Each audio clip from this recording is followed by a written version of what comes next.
আইলা, Amphan, বুলবুলের মতো প্রাকৃতিক দুর্যোগ নিজে ধ্বংস হয়ে বারবার সুন্দরবনবাসীদের রক্ষা করেছে পৃথিবীর সবথেকে বড় ম্যানগ্রোভ অরণ্য। ঘর বাঁচাতে পায়ের তলার মাটি ধরে রাখতে বাঘের ডেরায় ম্যানগ্রোভ চাষ করে যারা, তাদের জন্য পুজোর আগে বেশ কিছু উপহার। উদ্যোগে সুন্দরবনের ম্যানগ্রোভ ম্যান তথা মুর্শিদাবাদ জঙ্গিপুর হাইস্কুলের শিক্ষক উমাশঙ্কর মণ্ডল। বছর ধরে ম্যানগ্রোভ প্লান্টেশন, প্রোটেকশন এবং এই যে কনজারভেশনের কাজ করে থাকে, সেই জন্যই পুজোর সময় আমাদের এই উদ্যোগটা নেওয়া হয়। ম্যানগ্রোভের যে উপকারিতাটা, সেই উপকারিতাটা কিন্তু এই শুধুমাত্র সুন্দরবনবাসী পায় তা নয়, সারা বিশ্বের লোকে কিন্তু এর উপকারিতাটা পায়। আশাবাদী যে এই ম্যানগ্রোভ সারা পৃথিবী জুড়েই আবার পূর্বের অবস্থাতে ফিরে যাবে। কাদামাখা পায়ে কষ্টের শেষে কেষ্ট জোটাতে দিনভর অক্লান্ত পরিশ্রম, সংসার টানতে আর সুন্দরবনের রক্ষা করতে দায়িত্ব তুলে নিয়েছেন নিজেদের কাঁধে। গোসাবা ব্লকের চরঘেরি গ্রামের সেই সমস্ত মা বোন ও খুদেদের মুখে এক পশলা হাসি ফুটিয়েছে একটা শাড়ি, একটু সাজগোজের জিনিস, দু একটা জামা আর টফি। শাড়ি পেয়েছেন? কটা শাড়ি পেয়েছেন? একটা পেয়েছি, আগের বছর একটা দিয়েছিল, এই বছর একটা পেয়েছি। আর কি চাল সামগ্রী, ডাল এগুলো পাক? এই বছর আমি দেইনি, গত বছর দিয়েছিল। পুজোয় মেলে না বোনাস। সারা বছর ম্যানগ্রোভ রোপণ করলে পারিশ্রমিক হিসেবে কখনো চাল, ডাল, মুড়ি, তেল, আবার পুজোয় নতুন শাড়ি ও শিশুদের পোশাক মেলে। আপনারা পুজোর সময় আমাদের শাড়ি দিয়েছে, আমাদের খুব ভালো লেগেছে। আমরা সারা বছর এই গাছ রোপণ করি। আমরা ম্যানগ্রোভ আর্মি ভালো লাগে, আবার অনেকে লাগে না। কেন?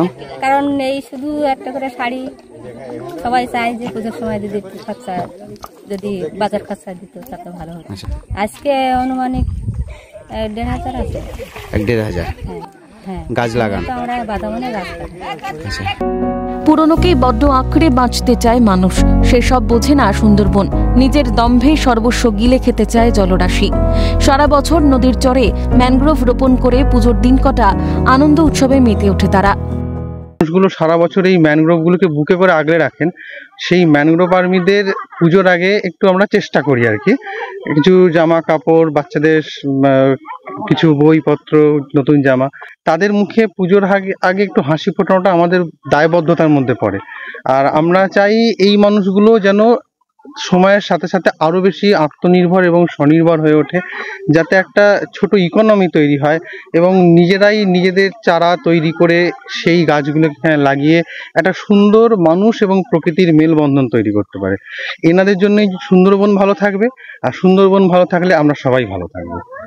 এইটুকুই আমাদের প্রচেষ্টা। এসছে ম্যানগ্রোভ আর্মির যারা মহিলারা কাজ করেন তাদের জন্য শাড়ি এসছে, এবং তাদের বাচ্চাদের জন্য বাচ্চাদের পুজোর নতুন জামা এসছে, এবং মেয়েদের জন্য আলাদা করে একটু সাজার জিনিস দেওয়া আছে, কারণ মেয়েরা তো সাজতে ভালোবাসে, এবং কিছু টফিস ছিল তাদের জন্য। সব থেকে বড় পুজো, তাতে তাদের সাথে আমরা আমাদের আনন্দটা শেয়ার করে নিলাম, ভাগ করে নিলাম, এবং তাদেরকেও কিছুটা আনন্দ দিলাম। এটাতে আমরা অনেক বেশি আনন্দিত বোধ করছি। দ্বিতীয়ার দিন ভেসেছে শহর থেকে শহরতলি সর্বত্র। পুজোর আগে দুর্যোগের পূর্বাভাস, জোর কদমে চলছে ম্যানগ্রোভ রোপণের কাজ। তবে পুজোর আগে উমাশঙ্কর বাবুর এমন উদ্যোগ যথেষ্ট প্রশংসার দাবি রাখে।